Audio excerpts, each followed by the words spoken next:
ఆంధ్రప్రదేశ్లో చంద్రబాబు నాయుడు, జగన్మోహన్ రెడ్డి వీళ్ళిద్దరి పరిపాలనలో ఎట్లా ఉంటుంది అని చెప్పడానికి తాజా ఉదంతం ఒకటి మన ముందు ఆధారంగా కనిపిస్తుంది.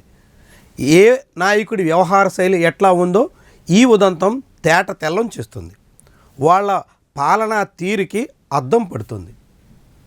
జగన్మోహన్ రెడ్డి ముఖ్యమంత్రిగా ఉండగా రాష్ట్రంలో వివిధ కార్పొరేషన్ల విషయంలో ఆయన సీతకన్ను వేశారు, నిర్లక్ష్యం వహించారు, నిధులు కేటాయించకుండా కార్పొరేషన్ని నిర్వీర్యం చేశారు అన్నవి ప్రధానమైనటువంటి విమర్శలు.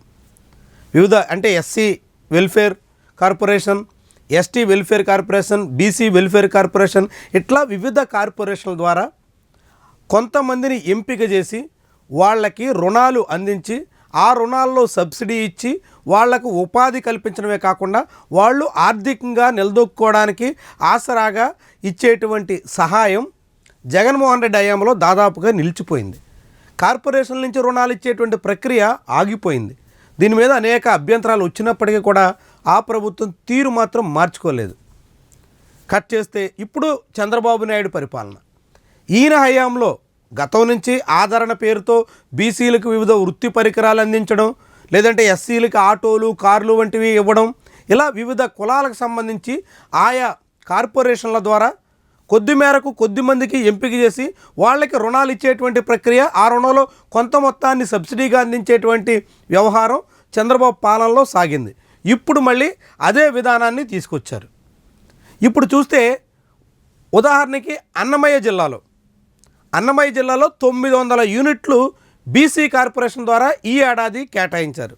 అంటే 900 మంది వ్యక్తులకు కానీ 900 గ్రూపులకు కానీ ఆర్థికంగా కొంత మొత్తం రాయితీతో కూడినటువంటి రుణాలని అందించేందుకు కార్పొరేషన్ సన్నాహాలు చేసింది. 900 యూనిట్లకు మంజూరు చేస్తే దరఖాస్తులు 60,000 మంది చేశారు. 60,000 అప్లికేషన్లు వచ్చాయి. ఒక్క అన్నమయ్య జిల్లాలో 60,000 మంది అప్లికేషన్లు పెడితే ప్రతి 60 మందిలో ఒక్కరిని ఎంపిక చేసి 900 మందికి ఆ పథకాన్ని అందించబోతున్నారు. ఇది చంద్రబాబు హయాంలో జరుగుతున్నటువంటి వ్యవహారం.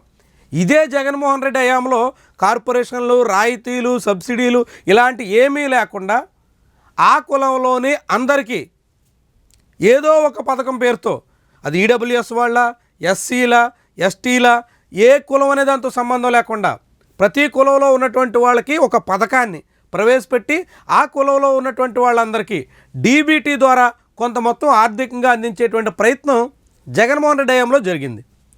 ఈ డీబీటీ పద్ధతిని విమర్శించినటువంటి చంద్రబాబు నాయుడు ఇప్పుడు 60,000 మంది అప్లై చేస్తే 900 మందికి పథకాలు అందించబోతున్నారు.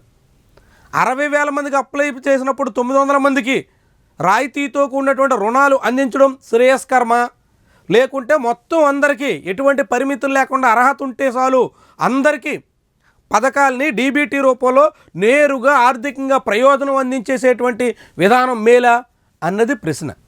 జగన్మోహన్ రెడ్డి అందరికీ సమానంగా అందించేసేటువంటి విధానాన్ని అనుసరిస్తే చంద్రబాబు నాయుడు అందులో ఎంపిక చేసి కొంతమందికి రుణాలు అందించి మిగిలినటువంటి వాళ్ళు తర్వాత సెక్షన్లో వస్తారు, ఇంకా వెయిట్ చేయండి అంటూ వాళ్ళని ఊరించే దానికోసం తగ్గట్టుగా విధానాన్ని అనుసరిస్తున్నారు.